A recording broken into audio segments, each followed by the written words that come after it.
ఏడాది కాలంగా బంగ్లాదేశ్లో రాజకీయ అస్థిరత రాజ్యమేలుతోంది.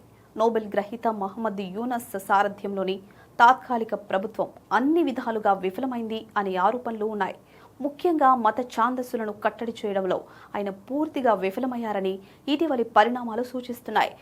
ఇప్పుడు ఢాకా అల్లర్ల కేసులో హసీనాకు కోర్టు మరణశిక్ష విధించిన నేపథ్యంలో తలెత్తిన ఆందోళనలు హింసాత్మకంగా మారాయి. లా అండ్ ఆర్డర్ పూర్తిగా నియంత్రణ తప్పుతోంది.